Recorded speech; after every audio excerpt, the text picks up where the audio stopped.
les Canaries, c'est la fin de la première étape. Ben, c'est une étape très sympathique.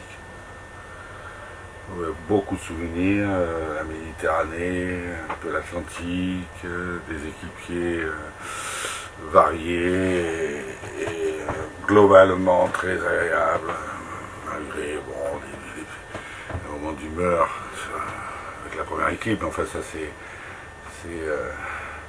chacun a un peu mis à sa porte. Mon ami Benoît a voulu un petit peu penser peut-être que la mer maintenant lui appartenait.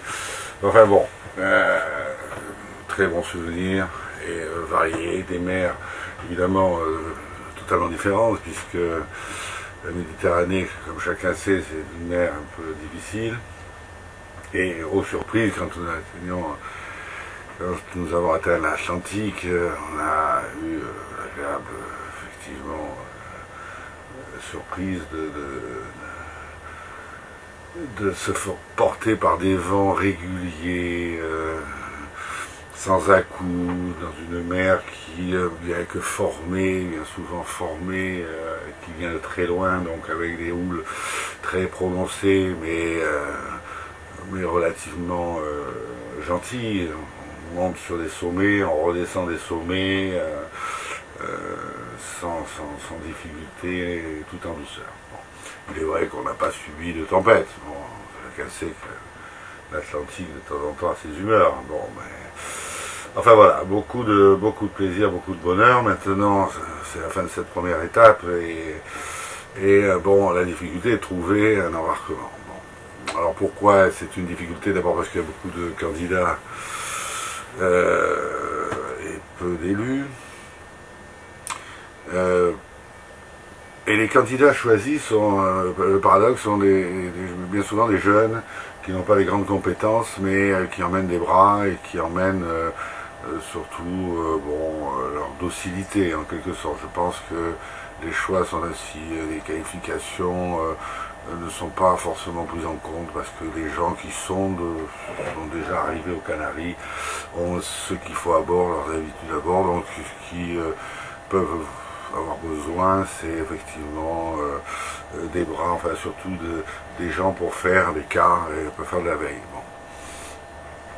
Voilà, donc un peu de difficulté de ce côté-là.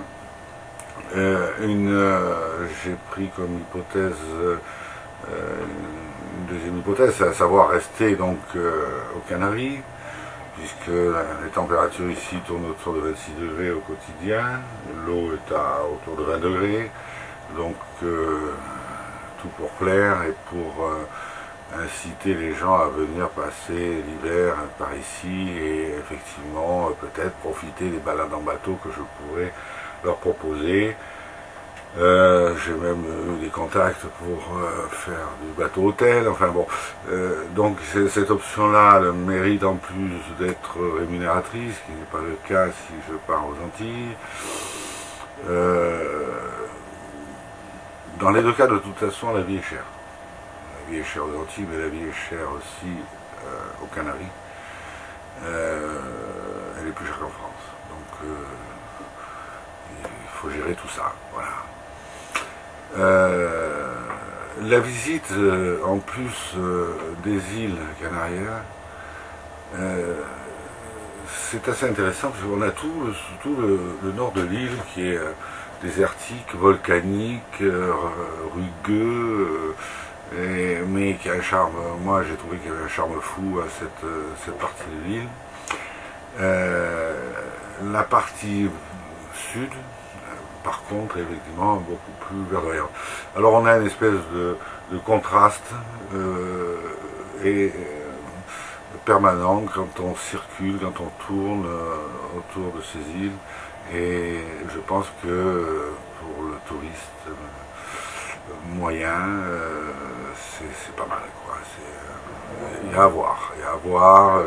L'espagnol est chaleureux ici. Ils sont beaux. Ils sont beaux. On peut considérer que c'est une race un petit peu à part avec la péninsule. Et tout ça, ma foi, fait que la vie est agréable. Voilà, donc j'aurai peut-être l'occasion de faire un deuxième épisode de ma promenade. Et en tous les cas, eh bien, je vous embrasse tous.